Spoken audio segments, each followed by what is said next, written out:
Усім прывітанне, з вами Зміцер Лукашук, і мы працягваем абмяркоўваць падзеі ў Беларусі за яе межамі ў нашым супольным праекце Еўрарадыё і Е-прамовы.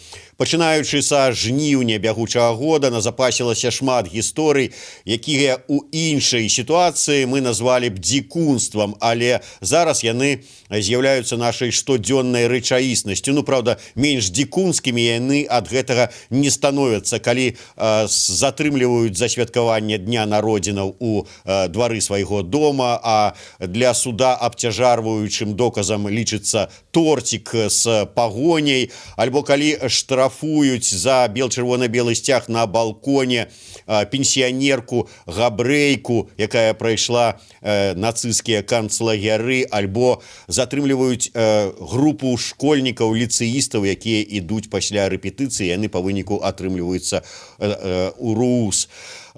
Вот такая штодзённая сітуацыя, але ці спрацуе такі метад навядзення парадку, які абралі ўлады, ці можна сёння ў Беларусі заставацца па-за палітыкай?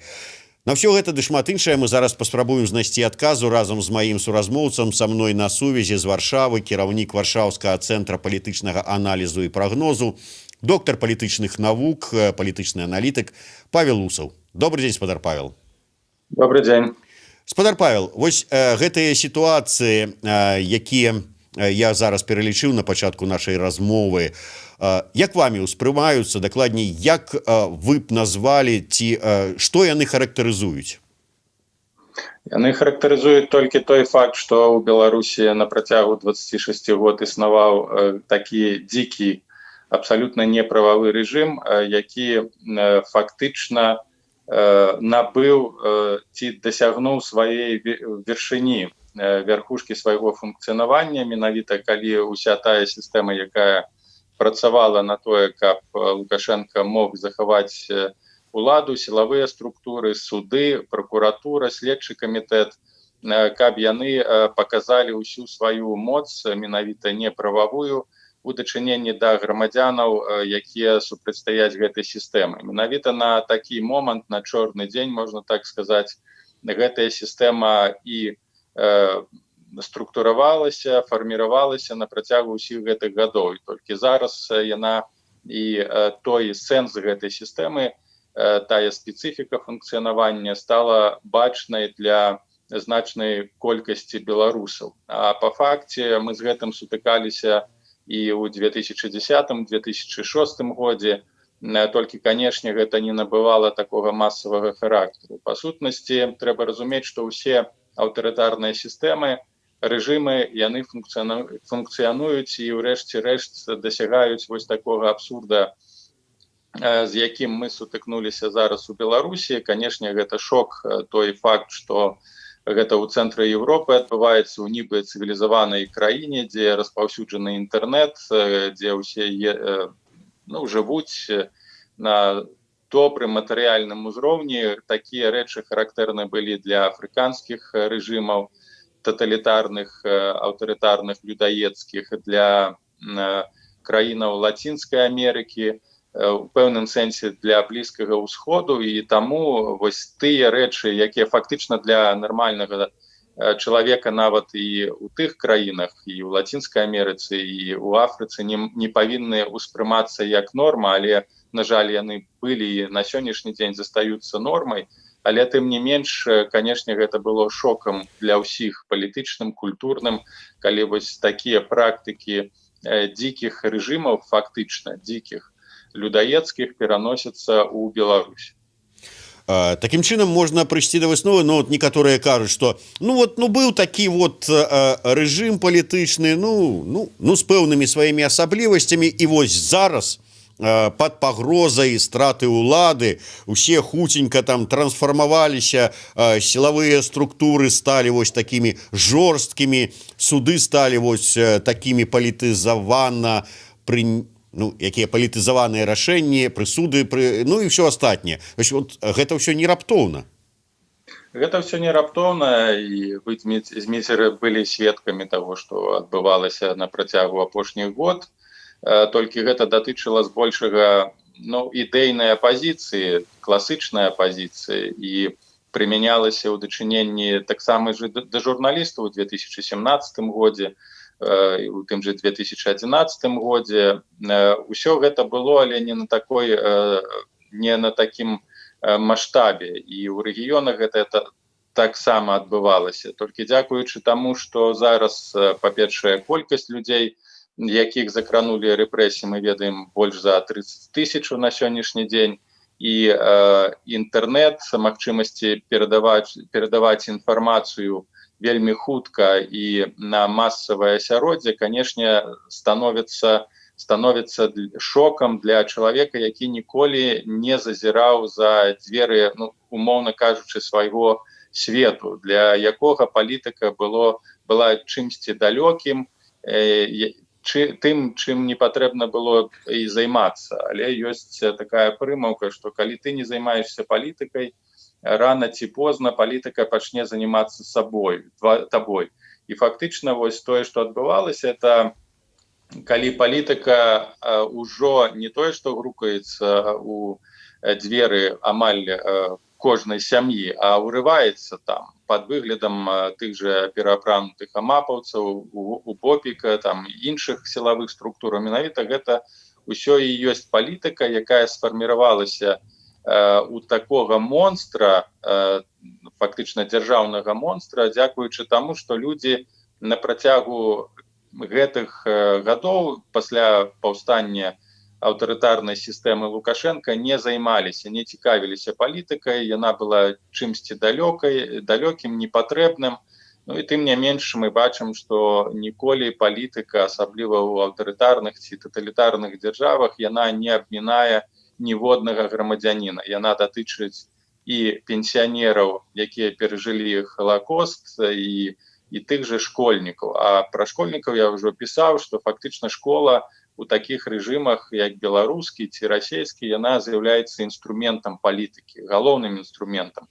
Менавіта школа – гэта першы этап, дзякуючы якому фарміруюцца вось такія людзі, якія працуюць у судах, у АМАПе, у міліцыі, такія людзі, якія ўдзельнічаюць у фальсіфікацыях з выбарамі. І адсюль адзіная мараль, я спадзяюся, што беларусы яе вынесуць і запамятаюць, запомняць на доўгія гады, каб гэтага больш не паўтарылася, што палітыка – гэта грамадзянскі абавязак. І дзеля таго, каб кепскія людзі не кіравалі краінай, каб монстры не кіравалі краінай, неабходна ўдзельнічаць, цвяроза ацэньваць рашэнні, цвяроза ацэньваць свой выбар, не купляцца на папулісцкія лозунгі, і штодзённа займацца палітыкай, штодзённа змагацца за дэмакратыю і за свабоду слова.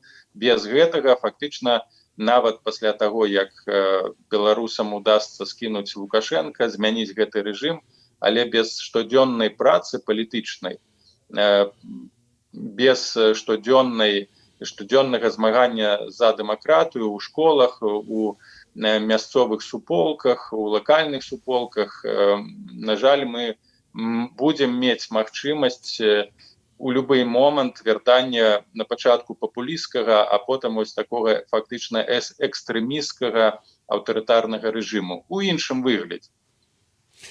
Спадар Павел, я вось нечакана перад нашай размовай спаткаў у Фейсбуку такую заўвагу псіхатэрапеўта Шварацкага, які звярнуў увагу на тое, што любыя абагульненні, яны вельмі шкодная рэч. З аднаго боку мы чуем тут усе за Лукашэнку, за захаванне вось дзеючага ладу жыцця, а гэта вот выходзяць на вуліцы асобныя там адмарозкі, наркаманы і гэтак далей. З другога боку мы чуем, што мы перамаглі, нас тут 97%, а тут 3% толькі засталіся вот нейкія там іншыя.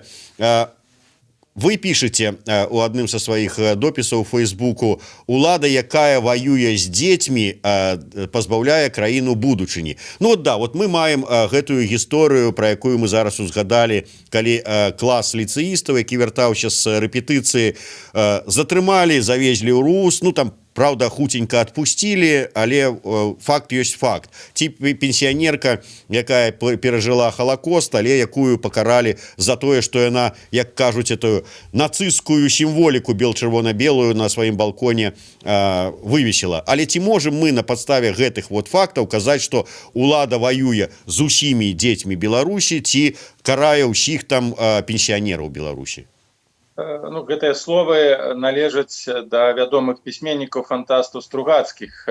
У такім іх творы «Дзікія лебедзі» яны у прыслоўі сказалі, што тыя, хто кантралююць дзяцей, кантралююць будучыню. І фактычна гэта ёсць так. Усе таталітарныя рэжымы, як мы памятаем, і Савецкі Саюз, і вобразы Паўліка Марозавых, все аўтарытарныя сістэмы, ну, не ў такой ступені, як, канешне, таталітарныя, але можам і прыгадаць і фашысцкую Нямецчыну, яны якраз імкнуцца кантраляваць працэс выхавання дзяцей. Каб гэта, бо у дзяцей гнуткая псіхіка, ім можна, конечно ж, укласці ў галаву любыя ідэі і канцэпцыі, яны будуць значна больш ідэйныя, чым іх бацькі, якія выхоўваліся на іншых каштоўнасцях, якія памятаюць, як было, напрыклад, да эпохі Сталіна ці да эпохі Гітлера, умоўна кажучы, ці да эпохі Лукашенка.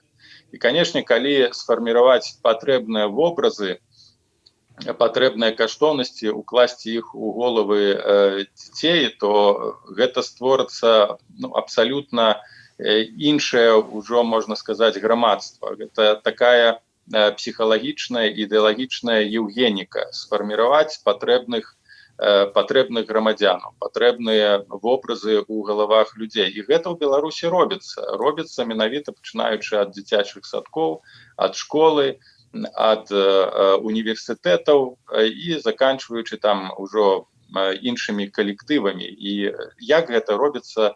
Гэта робіцца праз гісторыю, гэта робіцца праз ідэалогію, гэта робіцца праз палітінфармацыю. Мы ведаем, што, напрыклад, гісторыя Беларусі ці тыя гістарычныя канцэпцыі, якія укладаюцца ў головы дзяцей, яны абсалютна выбарчыя. Яны будуюцца на канцэпцыі там вялікай адчыннай вайны, велічы там Савецкага Саюзу, менавіта перакладаюцца тыя міфалагемы, якія існавалі ў савецкія часы, ў савецкай школе ў головы сённяшняга маладога пакалення.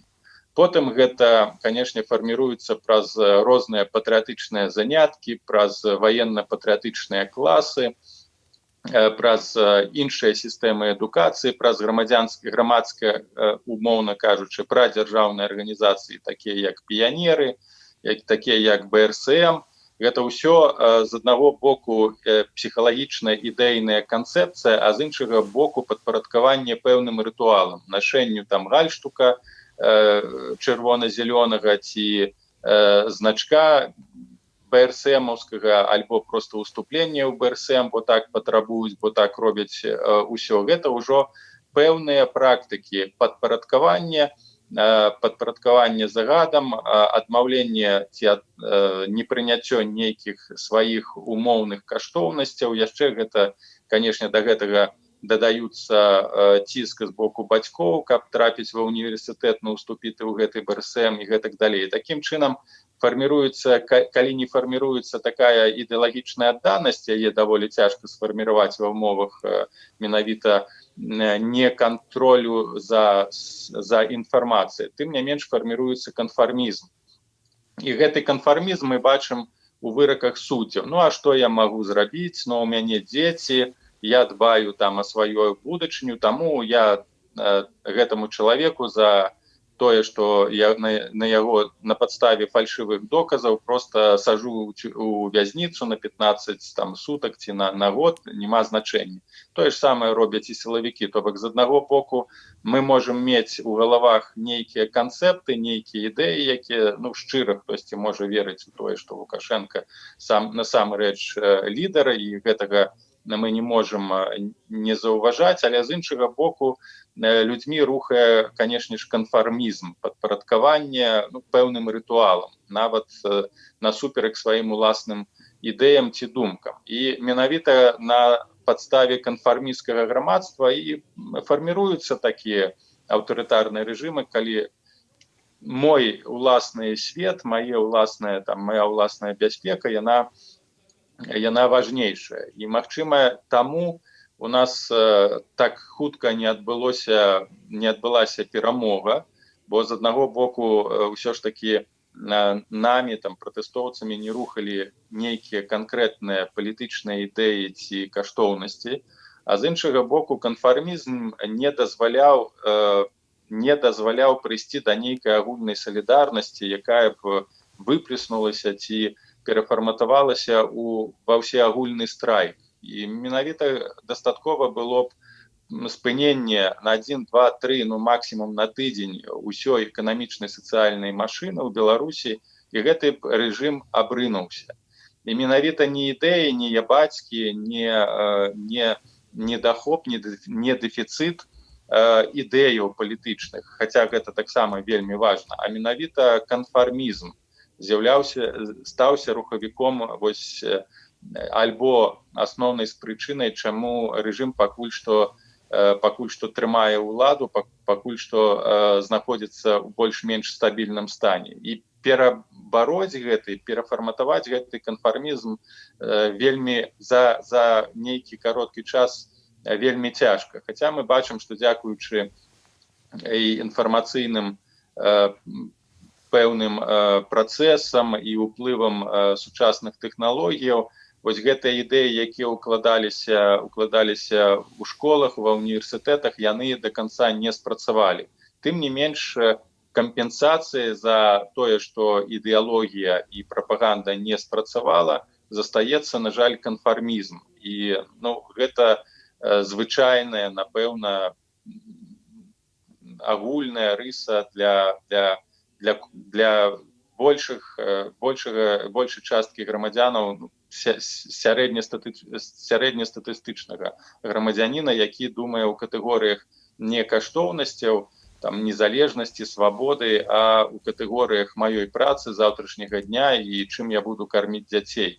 І тут ужо, на жаль, не будуць працаваць ні інфармацыйныя тэхналогіі, ні антыпрапаганда, тут ужо ўсё залежыць ад унутранай працы самой асобы і фарміравання асабовасці. Павел, яшчэ один момант хацеў бы у працяг нашай размовы.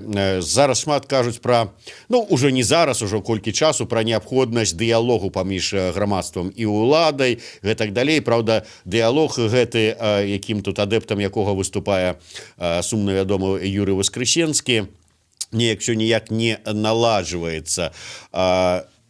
Віталь Шкляраў ось даў першае інтэрв'ю пасля свайго вызвалення з-за КДБ, і шмат здзіўлення выклікала гэта яго інтэрв'ю. Ўсё ж такі, як вы бачыце, што адбываецца? Тут я думаю, што ёсць два моманты. Першы момант – гэта тое, пра што мы ўжо казалі. Праблема ў тым, што не ўсе людзі прыйшлі вось у гэты палітычны перыяд дзеля змагання. У тым ліку і тыя, хто былі ў штабах, і Ціхановскага, і Бабарыка. Гэта людзі, якія прыйшлі, можа быць, з аднаго боку дзеля цікавасці, з іншага боку дзеля бізнеса, бо ўсё ж такі Шкляраў, ён з'яўляўся паліттэхнолагам і працаваў шмат на каго, у тым ліку і на расійскую палітыку, і працаваў не дзеля ідэяў, а фактычна дзеля пэўнага і досведу і бізнесу. І тут у словах Шклярава можна прасачыць з аднаго боку просты тэзіс, нічога асабістага, толькі бізнес, бо ён жа не падпісваўся, калі ўваходзіў у палітыку, і насамрэч не чакаў, што будуць такія рэпрэсіі. Ягоны ўдзел у палітычным працэсе не базаваўся на нейкіх каштоўнасцях, на нейкіх прынцыпах. Таму вось гэтая ператрансфармацыя, канешне, адбылася даволі хутка, што не павінна быць, на маю думку, шокам для грамадзянаў. Бо яшчэ раз падкрэслю, што у палітыку, на маю думку, Шклярава прывяла не ідэалогія, не каштоўнасці, не змаганне за будучыню і дэмакратыю Беларусі, як, напрыклад, Паўла Севярынца. Калі б такія словы сказаў нехта узроўню Паўла Северынца, то можна было б казаць пра тое, што там чалавека зламалі ці нешта з ім здарылася, але напэўна ніхто нават не дапусціць, што чалавек узроўня Паўла Северынца можа сказаць нешта такое, бо гэта людзі, якія змагаліся і якія жывуць паводле канкрэтных сфарміраваных каштоўнасцяў, канкрэтных прынцыпаў, ідэяў, і яны хутчэй памруць, чым, скажем, зменяць сваю паставу ці здрадзяць сваёй менавіта вось гэтай ідэйнасці. Тут можна прыгадаць словы Камю, які параўноўваў казус Галілея і казус Джордана Бруно. Бо Джордана Бруно за свае ідэі пайшоў на смерць. Праз спаленне яго спалілі на стосе, але ён да самай смерці заставаўся перакананы ў сваіх ідэях. А Галілео Галілей не пайшоў, калі ён сказаў, што зямля верціцца вакол сонца, і па прысуду інквізіцыі павінен быў адмовіцца ад сваіх поглядаў. І мы памятаем з тых яшчэ легендаў, што выходзячы з гэтага суду інквізіцыі, ён сказаў, што ўсё ж такі яна верціцца, так? І гэта прынцып Галілео Галілея базуецца на тым, што неважна, што ты скажаш і як ты будзеш адстойваць свае думкі, гэта не зменіць рэчаіснасць. Рэчаіснасць застанецца такая, якая яна ёсць. Неважна, што будуць казаць там на прысудах. Так вось, можна сказаць, што у Шклярова такая ж пазіцыя. Неважна, што ён скажаць, неважна, як ён скажаць, ёсць як ёсць, і ягоныя погляды не базуюцца на ягоных нейкіх умоўных ідэях ці канцэпцыях.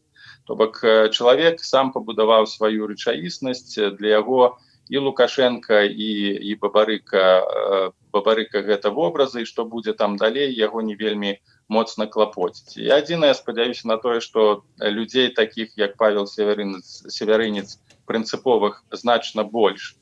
І ўсё ж такі, незважаючы на рэпрэсіі, гэтая прастора ідэяў будзе пашырацца і будзе фарміравацца у паскораным рэжыме, і што ў выніку так ці інакш прывядзе да зменаў у сістэме. І, безумоўна, сістэма гэта зменіцца, унутры рэсурсаў і людскіх, і матэрыяльных засталося не так шмат. Галоўнае, каб грамадства не спыняла сваёй барацьбы. І дыялог тут, вяртаючыся да пытання адносна дыялогу, на жаль, дыялога не будзе. Трэба гэта разумець. Дыялог можа адбыцца толькі на умовах, якія высуне Лукашенко. Асноўная умова гэта тое, што ён застанецца прэзідэнтам і будзе кіраваць краінай. Канешне, гэта недапушчальна. Але ўсё ж таки гэта вось, як вы назвалі, ідэалагічнае зацісканне пратэсту з дапамогай таго ж самага выказвання ў Шклярова, там, ці з дапамогай Воскресенска, ці з дапамогай прапаганды, якая зараз узялася разам з АМАПам за чырвона-белую сімволіку. Яно спрацуе?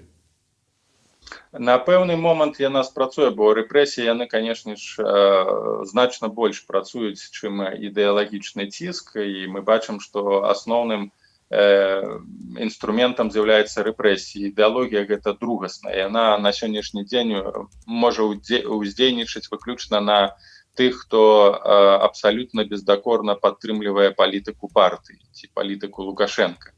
На сённяшні момант ідэалогія, нейкія прапагандысцкія стратэгіі, яны працаваць ужо не будуць, бо сістэма, умоўна кажучы, каштоўнасцяў, вартасцяў рэжыму ці таго, што прадстаўляе сённяшняя сістэма, яна не працуе, яна дэлегітымізавана, яна сябе дыскрэдытавала. І таму мы бачым, і нават у вачах тых, хто ў гэтай сістэме ў пэўны час працаваў, тых, хто з гэтай сістэмай супрацоўнічаў, мы бачым таксама адток і кадраў, і людскіх рэсурсаў гэтай сістэмы, бо, як я ўжо сказаў, легітымнасць не толькі Лукашенка, а легітымнасць усёй сістэмы абрынулася. І таму застаецца выключна рэсурсам застаюцца рэпрэсіі. І на такіх абаротах рэпрэсійных сістэма можа праіснаваць ад году да 2, бо ўсё ж таки выключна на рэпрэсіях, якія з'яўляюцца вельмі каштоўнымі, якія з'яўляюцца вельмі дэструктыўнымі для самой сістэмы, працягнуць яна не можа. Гэта прывядзе альбо да цалкам завалу ўсёй гаспадаркі і сацыяльнай сістэмы, альбо да вельмі хуткай дэградацыі сацыяльна-эканамічнага жыцця, пагаршэння ўзроўня жыцця, фактычна адтоку людскіх рэсурсаў, працоўных рэсурсаў з дзяржавы, і мы бачым гэты працэс, ён набірае ход і сілу, і дзеля гэтага, напэўна, таксама былі уведзены абмежаванні на выезд за мяжы, каб спыніць, магчыма, ў перспектыве нават праз месяц, праз 2, бо гэта будзе назірацца якраз такі пасля Нового году, вось гэта ўнутраная дэградацыя і дэфіцыт кадраў, каб яго спыніць, улады ўводзяць абмежаванні. Таму рэпрэсіі, асабліва масавы ціск і сацыяльны, і палітычны, яны перш за ўсё знішчаюць саму сістэму, бо яна пачынае зжыраць сябе знутры, бо патрабуе ўсё больш і большых рэсурсаў унутраных. І, напэўна, можна нават і прыгадаць і Савецкі Саюз, хаця гэта была самая дастатковая сістэма з унутранымі рэсурсамі, амаль не абмежаванымі, але мы памятаем, у якім стане гэтая сістэма татальная, маштабная, адна з мацнейшых, калі мы кажам пра нават вайсковую складаючую, у якім стане яна прыйшла да вайны, да вялікай айчыннай вайны, кажучы мовай гістарыяграфіі лакальнай, што маленькая фактычна Нямецчына ў параўнанні па маштабам, па людскім рэсурсам, якая вела вайну ўжо на 2 фронтах, у Афрыкі, у Еўропе, фактычна за 2 тыдні акупавала агромістыя кавалкі тэрыторый. І гэта паказчык вось унутранай дэградацыі, якая сталася вынікам масавых рэпрэсій і знішчэння кадраў, прафесіянальных групаў, фактычна цэлых групаў інтэлектуальных, прафесіянальных савецкага грамадства. Тое ж самае адбываецца ў Беларусі, але маштабы краіны і рэсурсы ў 1000 разоў абмежаваныя. Таму рэпрэсіі, стаўка на рэпрэсіі выключна, гэта самагубства для беларускага рэжыму, калі, канешне, у перспектыве гэтая сістэма не будзе не ўвалецца ў агромістую сістэму расійскага аўтарытарызму, да чаго якраз такі Масква імкнецца. І толькі дзякуючы вось гэтай вонкавай падтрымкі, канешне, яна можа праіснаваць. І абапіраючыся на гэтую падтрымку, Лукашенко можа на пэўны час працягнуць сваё кіраванне, але плаціць за гэта прыйдзецца, канешне ж, кавалкамі беларускай незалежнасці і суверэнітэту. Чаго вельмі не хацелася б. Дзякуй вялікі. З намі на сувязі быў Павел Усаў. Зміцер Лукашук для вас працаваў. Слухайце і глядзіце нас.